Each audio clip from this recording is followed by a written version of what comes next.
Pernah dengar tentang gempa megatrust? Gempa ini bisa terjadi kapan aja di Indonesia dan kekuatannya bisa sangat dahsyat, bahkan memicu tsunami yang lebih berbahaya dari gempa itu sendiri. Kita semua tahu bahwa Indonesia terletak di jalur gempa aktif, tapi apakah kita sudah benar-benar siap kalau aja gempa megatrust ini terjadi? Jadi pertama-tama kita harus tahu dulu nih, apa sih gempa megatrust itu?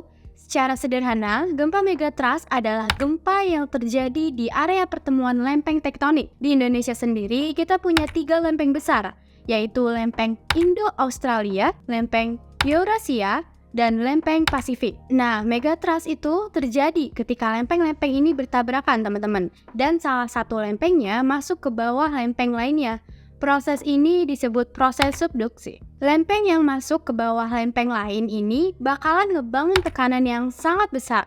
Dan ketika tekanan itu nggak bisa lagi ditahan, lempengnya akan tiba-tiba melepaskan energi yang besar dan menyebabkan gempa bumi. Jadi, megatrust itu adalah jenis gempa yang dihasilkan dari tekanan besar di area subduksi ini. Nah, kenapa megatrust ini bisa terjadi di Indonesia? Salah satu alasannya adalah karena Indonesia terletak di daerah yang disebut Ring of Fire atau cincin api. Ini adalah area yang terkenal dengan aktivitas seismik dan vulkaniknya karena banyaknya pertemuan lempeng tektonik di sini. Seperti yang saya bilang tadi, Indonesia itu punya 3 lempeng besar yang bertemu. Jadi wajar aja kalau potensi gempa besar di Indonesia itu tinggi. Di Indonesia sendiri, salah satu wilayah yang paling dikenal dengan potensi megatrust adalah zona subduksi di sepanjang pantai barat Sumatera yang dikenal sebagai Sunda Megatrust. Di zona ini, lempeng Indo-Australia dan Eurasia bertemu. Dan itulah salah satu area dengan tekanan besar yang bisa melepaskan energi dalam bentuk gempa yang besar. Riwayat kejadian gempa megatrust di Indonesia, kalau kita lihat ke belakang,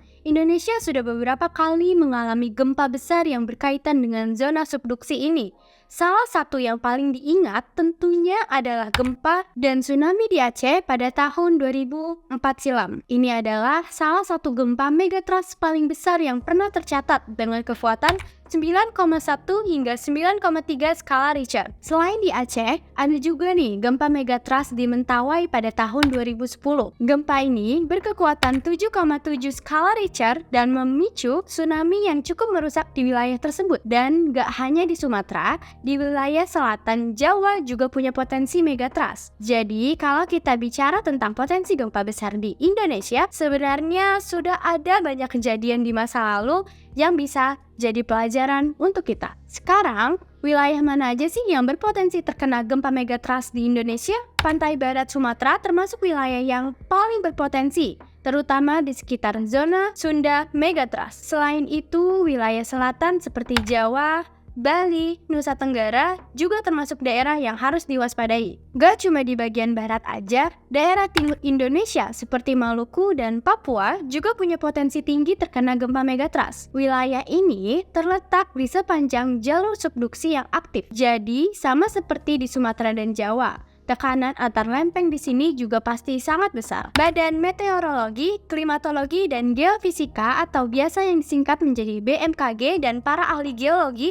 udah berkali-kali mengingatkan soal potensi megatrust di daerah-daerah ini. Tapi mereka juga bilang, meskipun kita nggak bisa memprediksi kapan gempa bakal terjadi, yang jelas wilayah-wilayah ini punya resiko yang tinggi. Dampaknya kepada masyarakat Indonesia sekarang, dampak yang paling jelas tentunya adalah tentang kerusakan fisik. Gempa megatrust bisa menyebabkan kerusakan besar pada bangunan, infrastruktur, dan jalan-jalan. Ini karena gempa jenis ini seringkali punya kekuatan yang sangat besar, bahkan bisa lebih dari 8 skala Richter. Tapi bukan cuma kerusakan fisik aja nih, gempa megatrust juga sering kali memicu tsunami. Seperti yang kita lihat di kejadian gempa Aceh pada tahun 2004, tsunami yang dihasilkan bisa jauh lebih mematikan daripada gempa itu sendiri. Air laut bisa naik dan menyapu habis rumah-rumah, bahkan menelan seluruh kota pesisir. Selain kerusakan fisik dan tsunami, ada juga dampak psikologisnya nih. Setelah gempa besar, banyak orang yang trauma dan takut untuk kembali ke rumah mereka. Ini bisa menimbulkan masalah sosial karena orang-orang akan kehilangan tempat tinggal dan pekerjaan mereka sendiri. Pemulihan setelah gempa besar juga butuh waktu yang lama, baik dari segi mental maupun material. Lalu, apa yang bisa kita lakukan? Jadi, gimana kita bisa mempersiapkan diri untuk menghadapi gempa megatrust? Pertama-tama,